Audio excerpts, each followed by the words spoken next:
In this video, I'm going to show you 3 different ways to use an iPhone as a wireless camera with the YoloBox. Hi, I'm Aaron Parecki. So each of these options requires different apps or different accessory devices, and they have a different total cost once you add everything up. So let's just jump right in, starting with the simplest and cheapest options and working up to the more expensive options later. First, I want to get this out of the way. If you try to use the built-in camera app on the iPhone and try to get a video feed out of that, you'll quickly realize that you can't get rid of all the camera interface around the edges. It's not super useful as a live stream camera. So instead, we need to use a different app that can output a clean feed of the phone's camera. There are a bunch of different apps to choose from. I'm going to show you a few of the options here that I've used in the past. Most of these work by treating an external display as a secondary feed that the phone app can push the clean feed to. That secondary display can be shared wirelessly over AirPlay, and it also works the same with a wired HDMI connection. So if you don't need it to be wireless, then all the apps I'm going to show you here will also work fine with a wired HDMI connection. If you don't have the wired HDMI connection, then you're going to need some sort of receiver at the other end to receive the wireless feed from your phone and turn it back into an HDMI port to connect into the YoloBox. So let's start by taking a look at a couple of the different apps that support clean HDMI out or clean wireless video out. Overviewer is a free and very simple application that runs on your iPhone. Once you've mirrored your display using AirPlay to send it to a nearby AirPlay receiver, the app doesn't actually show you the video at all anymore. All you see is this little control surface. There's a couple of buttons, but not that many different options. This lets you turn on the front light, which isn't super useful. This one actually lets you change between the different cameras available on the phone. So on mine, I have the 1X camera, the wide angle, the telephoto, as well as the front-facing camera. This will just rotate the image around, and the 3 dots just opens up the little menu. One of the nice things about the Overviewer app is that it is extremely simple. There's not a lot of features, so there's not a lot that can go wrong. Another option is the Shoot app for iOS. This is not a free app. It does have in-app purchases, but it has a lot more features than just the simple clean feed of Overviewer. In the Shoot app, you can also choose which of the cameras to use. You can even enable features like drawing on top of your video feed. It has a little grid. You can choose whether or not you want to be sending sound. There's even an option for NDI output, which we'll get to in a little bit later. There's different plans you can purchase depending on which features you need. There's also a lifetime updates option, which enables all the features and just everything forever. So in both these cases, or really regardless of which clean feed app you're using, you're going to need something that will receive this video signal wirelessly and output it into your YoloBox. And that's where we get to the different options for receivers. For the iPhone, there's generally 3 different ways you can have a wireless receiver for any of these apps. The free option is if you already have a Mac running macOS Ventura, then actually that Mac can be an AirPlay display from your phone. Let me show you how this works. Assuming all your devices are on the same wireless network already, go ahead and pull down the little control center, tap on the mirroring icon, and if your Mac is on, you should see it available as an option to screen mirror into. And if I tap this, it's just going to take over my computer screen, and now my computer screen is mirroring my phone. Now, whenever I open up any of these clean feed apps, my iPhone camera just appears on my Mac. The first thing I'll want to do is take a USB-C to HDMI adapter and plug your laptop in over USB-C, and then make sure that you're actually set to mirror your screen, not use it as a separate display. Once you plug the other end into the YoloBox, you should see a copy of your computer screen show up in the HDMI port. And now you can cut to it like any other camera. So I'm going to go ahead and tap on that. And now when I go and mirror my phone here over to the MacBook, you'll see that a copy of my phone appears down there. Now, if I go and launch the Overviewer app, you can see that I've got a wireless camera from my phone shared down into the YoloBox. And of course, I can cut to it like any other camera, and now it works just like the main camera, but it's in fact a wireless camera. This is a great option because it doesn't cost you any extra for the receiver, assuming of course you already have a Mac running the latest macOS. The downside is that it does take over your computer and you can't really use your computer for anything else while you're doing this. The computer screen is now just showing a copy of the phone. It's also sharing it into the YoloBox, and my phone is now just a wireless camera shared into the computer. The other downside is that the cursor does still appear over the picture, so you can see the cursor is on the screen and it's actually in the YoloBox as well. Another downside to this option is if my phone disconnects from the Wi-Fi or the screen mirroring fails for some reason, then my computer actually goes back to the desktop, which means in the YoloBox, your active angle, if you're showing that angle, would turn into a computer. So that's why it might be a good idea to use a branded background for your desktop, keep your desktop pretty clear, and just in case it falls back to that during the middle of a show. Another option that's also not that expensive is using an Apple TV to receive the AirPlay feed. I've actually got my Apple TV already plugged into the YoloBox into HDMI 2. You might notice right now it's actually showing a screensaver of a bunch of photos from a photo album on my Apple TV. And if I use the Apple TV remote, you'll see that it pops out to the home screen and is showing all my apps.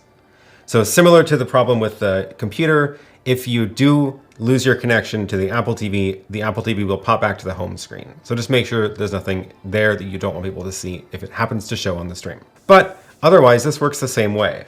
I'll go ahead and mirror my phone screen over to the Apple TV called Studio, and now my phone just shows up there.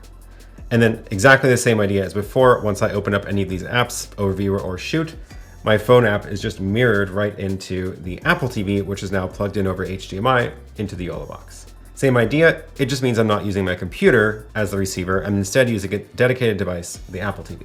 Personally, I use this option quite a lot during my streams. I think it's really handy to be able to quickly share a screen wirelessly, either a phone screen or even mirroring a computer screen or my actual phone interface. And the Apple TV is just sits there in the rack, out of the way. I don't really think about it, and it's always there ready to receive a feed.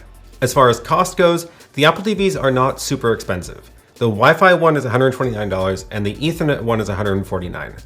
And I will mention it's probably a better idea to go with the Ethernet option because you want to, in general, reduce the number of Wi-Fi hops for your video feed. You've already got one Wi-Fi hop of your phone to your wireless network, so it'll be better if the receiving end is on the wired side of the network. There is another option that is cheaper than an Apple TV, although it may not give you quite as good of a result. And that's actually this device called a Mirascreen. It is a third-party device that also acts as an AirPlay receiver.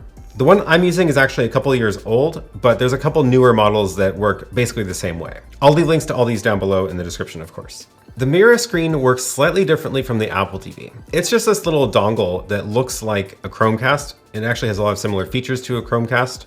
It's powered over USB, and then it has an HDMI port that you can plug into the YoloBox. Once you get it set up, the main screen of the device will tell you a whole bunch of different ways you can connect to it. Instead of like the Apple TV, that the Apple TV needs to be on another network, the Mirascreen can actually broadcast its own network. Most of the time, you probably don't want to use that option, but if you are in a situation where you don't have another network to connect to, it actually does work to connect the phone directly to the Mirascreen's hotspot and broadcast the camera feed that way. So I've got the Mirascreen plugged into the YoloBox now, and I'm gonna go ahead and connect my phone to the Mirascreen's hotspot and then share my camera into there and we'll see how it works. First, I'm gonna connect my phone to the Mirascreen hotspot. Now I don't have internet on my phone. That's okay, I don't need internet. I just need the connection to the Mirascreen. So now when I go and try to share my screen, instead of normally like I see the Studio Apple TV, it's actually only showing me the Mirascreen. I think it's getting the M2 MacBook over Bluetooth, but that's a different story. So I'll go ahead and mirror my screen here. We should see it pop up here just like before. And again, same concept. As soon as I go ahead and open the Overviewer app, it's gonna put the camera feed in the YoloBox now over the Mirascreen device. And remember, in this setup, I'm actually not on the building Wi-Fi or any network here. My phone is talking directly to the Mirascreen's hotspot. This does work pretty well. There is a little bit more of a lag and a little bit more of a delay, especially if I move the camera around a lot. It's not quite as smooth as the Apple TV feed, but it is pretty good, and the Mirascreen devices are quite a lot cheaper than an Apple TV. And that actually brings me to a second thing I want to talk about the Mirascreen. I know the title of this video is iPhones as wireless cameras, but I do want to also quickly mention Android devices. If you don't care about Android devices as cameras, just go ahead and skip ahead. There are timestamps down in the description below. Basically, the same concept also applies to Android. There are some apps that support a clean video out, either over HDMI or over wireless, and you'll also need some sort of receiver to receive that feed. The Chromecast is one option for receiving a mirrored screen from Android, but I actually don't recommend that because the Chromecast devices will always output an HDCP encrypted signal. So you actually probably can't connect a Chromecast directly to the YoloBox. It'll just not show anything on the screen. Instead, you'll have to remove that HDCP, which some HDMI splitters do, but you can never actually guarantee. So I just generally don't think it's a very good option. Instead, the Mirascreen devices work almost exactly like a Chromecast, although they usually even have more options than a Chromecast does, and they don't force themselves into HDCP mode. So you can take this Mirascreen device and plug it into your YoloBox, and then share your screen from Android into that Mirascreen device, just like I showed on the iPhone. As far as apps go, there are a couple options, but the only one I know of for sure that works is called Filmic Pro. That app also exists on the iPhone, but it's kind of more complicated, so I like to use some of the simpler apps on iPhone instead. If you do know of more options for Android apps with clean HDMI out over wireless, please let me know in the comments below. So those are the simplest and cheapest options. I also want to talk about a totally different kind of option, which is NDI.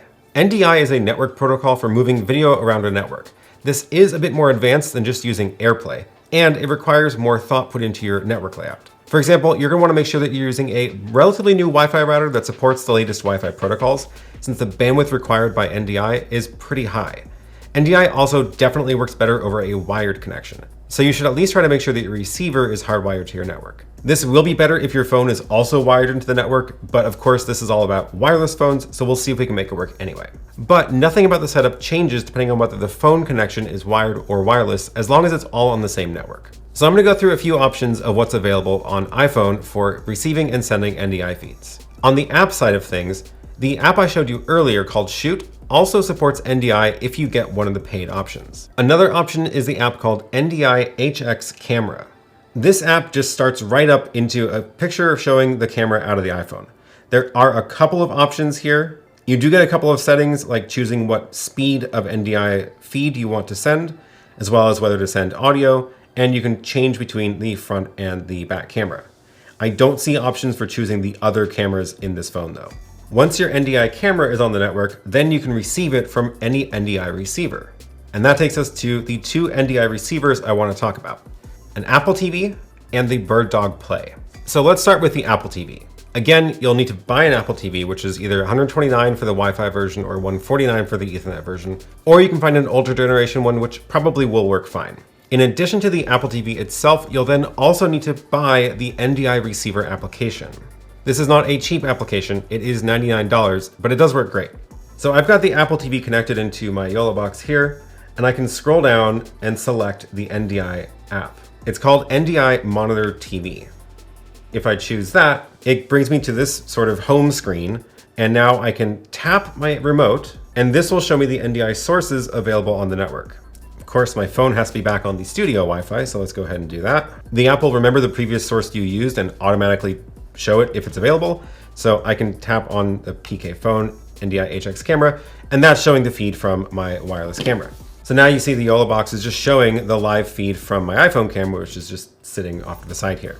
I have a good Wi-Fi signal here, so the feed is pretty real time. I'm not really seeing any lags or stutters. This is what my iPhone camera looks like directly into the recording, and this is what you're seeing on the YoloBox. If my phone disconnects from the wireless, it'll go back to that home screen, so you will see all the text on the screen, just like the computer or using an Apple TV. The nice thing about the NDI receiver app on the Apple TV is it is not extra hardware to buy, and you can also use the Apple TV for other things later, and it is pretty simple to use. I do like the feature where it automatically shows the last source that was available if it pops back up on the network. So you can set all this up once, and then whenever you're ready, you just open your phone, NDI HX Camera App, and it'll pop up on your Apple TV in the YoloBox. The downside to this approach is, again, if I lose the signal from the phone, I'll just disconnect from the Wi-Fi, then the app will freeze frame for a little while and it will eventually just give up. So it's not quite as bad as immediately falling back to the home screen like an Apple TV does with AirPlay, but it could be better. So let's take a look at the last option available that I want to talk about, which is the BirdDog Play device. The BirdDog Play is a relatively new device from the BirdDog company. It's $149, so it's actually extremely well priced, especially compared to other options for hardware devices that receive NDI. There's again not a lot of features available in the BirdDog, but that's kind of what you want when you're dealing with these kinds of apps. So I've got the BirdDog device plugged into the YoloBox, and it's showing me the splash screen from the BirdDog. Now for this, because there's no physical remote, you're gonna have to configure it on your computer instead. So I've got the BirdDog interface pulled up on my laptop here, and I can go to this AV setup. It's gonna ask me to log in. So I've got the NDI camera app on my phone and it's running, which means the camera is now available on the network. So let's go ahead and choose the NDI decode source in the BirdDog software, and it'll pop up here as discovered on the network. I'll click apply, and now in a couple of seconds, we should see the video feed pop up on the YoloBox. Taking a couple seconds to figure out the sync, and now my iPhone is again a wireless camera over to the YoloBox here. In a previous version of the BirdDog firmware, it was actually giving me a really horrible picture that was full of screen tearing. If I change the quality of the iPhone app, you'll see what I mean. This is the screen tearing that the BirdDog did before that I couldn't get rid of. But if I change the quality to this middle quality instead of the lowest or the highest, the middle quality seems to give me the best result in the BirdDog. So now there's no screen tearing, it looks totally fine, and it works exactly like I would expect. One nice feature about the BirdDog is that it does have this failover option. So if you had a second NDI feed on the network, for example, showing a still graphic or some sort of video loop, you could actually choose that as a failover option in case the main source disappears. And that's just a little bit friendlier than falling back to like the default home screen of your Apple TV or your computer desktop background. It can make the production to look just a little bit nicer. So I mentioned the NDI is last in this list because it is the most expensive. It does require a dedicated device that can receive the NDI feed, and it also requires apps that are usually not free. I haven't yet actually found a free app that can send an NDI feed over the network. I will also just mention that the Magewell Pro Convert is another hardware device that can receive an NDI feed and output it over HDMI. It's a solid device, and I use it for a lot of things, especially to receive an RTMP feed from a streaming encoder like an ATEM Mini or a YoloBox. They also do support NDI on the models, but it is not cheap. It's a $399 device, so I'm not even going to bother showing it to you because I'm sticking with things that are at least half of that cost in this video. I also want to mention that both the AirPlay option and the NDI option work with devices other than the YoloBox 2, of course. Ultimately, what these receivers are doing is outputting an HDMI feed over an HDMI cable. I've got that plugged into my YoloBox right now, but I could have just as well plugged into an ATEM Mini or any other live streaming device. So lastly, I want to talk about another completely different option that is specific to the YoloBox. And that is to use the YoloBox remote guest feature to bring in an iPhone feed over the internet. The YoloBox has a feature that was added in a recent firmware update that actually lets you bring in remote guests over the internet. Normally you can use it for bringing in somebody else's feed using their browser into your live streams in the YoloBox, and they'll show up as another angle you can cut to. But what we're going to do in this video is use it to send a link to myself where I'll join from my phone. That way my phone's camera will appear in the YoloBox. So let's go ahead and invite a guest. I'm going to go into the guest tab, choose invite guests. You can actually type in the guest's email address here, or I'm just going to click send link to me since I want it sent to my own email address. Then we're going to mute the guest audio because I don't want the audio from my phone, and we're going to allow participants to join. I'm now going to go into my phone, check my email for the link. So here is the email I got from Yololiv. We'll accept the invite, and this is going to open my browser and ask me to join. I do need to actually join it from Safari. My default browser is Chrome just because I like Chrome better on the phone, but we're going to go ahead and copy this link and open Safari. So I'm joining this from my phone. We have to go and allow mic and camera access. This is exactly what you would see on your computer as well. I'm going to mute myself and I'll just call this phone and click join event. And when I do that, so there's a little problem with the iPhone, which is that you actually can't mute it entirely when you're in a video call.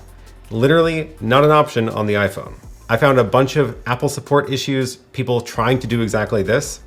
What happens is if you drag the volume down, it just won't let you drag it all the way down. There is no option to mute it all the way. This seems like a pretty major oversight by Apple, and there are a bunch of support threads from people asking, so please do chime in, because frankly, this is pretty silly. So the workaround you're gonna have to do is connect some sort of headphones to your phone. That way it doesn't use the speaker in the phone. So I can just open up my AirPods. So the AirPods are connected, I can turn that volume down. And now we're not gonna hear myself in the speakers. I just hear myself in the AirPod. So slightly awkward workaround, but you do have to do that until there is an option for actually muting the speakers in an iPhone when you're in a video call. But now that that's connected, you can see I'm just in the video call like normal. I'm gonna turn my phone sideways so that I get a landscape video. And my phone's camera is now showing up in the YoloBox. Of course, this is the front camera, so I can change that to any of the back cameras if I wanted to. So let's go ahead and change from the front camera to the regular back camera. There we go. Let's confirm that. And on the YoloBox, it should switch over to the back camera. There we go. So cutting over to that, now we'll see the video feed from the phone's back camera coming over the internet. Now this is again where I should mention there's a couple of caveats here. This is using the internet connection of the phone and the YoloBox. So the quality of this feed is entirely dependent on the quality of that internet connection. Now in this example here, I'm on my Wi-Fi in the studio, so the connection is pretty low latency. I don't really have any complaints about the video quality here. You can see here's what it actually looks like directly from the YoloBox screen. So this is the speed you're getting on the Wi-Fi. Now, if I change my phone to not be on the Wi-Fi, it'll probably get a little bit worse. Let's go ahead and try that. I'm just going to go and pop off of the Wi-Fi from my phone. It'll probably take a second to reconnect to the feed here on the call. There, it eventually reconnected. So now we're looking at the video feed over the internet. So this is my phone's LTE 5G connection, and you can see it is struggling, probably because I actually don't have a very good cell signal down here. So definitely this is not a great option unless you have a very good internet connection, but it did work fine over my Wi-Fi. Oh, it looks like it just cleared up. So that's already a lot better. It is adapting to the quality that it knows about. I guess it started low. Pretty cool option though. It does work, and this is now an option for using my phone wirelessly. The other cool thing is that I don't have to be anywhere nearby now. So I could actually have given this phone to somebody else really far away, and it'll work wirelessly over the internet. We should also find out what happens if my phone loses the connection. So I'll just go ahead and close the tab and see what the YoloBox does. Looks like it freeze framed on the last frame, and I think eventually it will disappear entirely, or maybe not. So there you have it. There are 3 different ways, completely different ways to get a wireless video feed into the YoloBox. Of course, all but the actual remote guest feature in the YoloBox will work with any HDMI switcher, because the other options I talked about get your wireless video feed into an HDMI port that you can run into any video switcher. If you have any questions, please leave them down below in the comments. And also if you have any suggestions for other apps that you like that give a clean HDMI out for iPhones or Android devices, please let me know down in the comments as well. I'll be sure to link to them in the description. And as always, thanks so much for watching, and I will see you in the next one.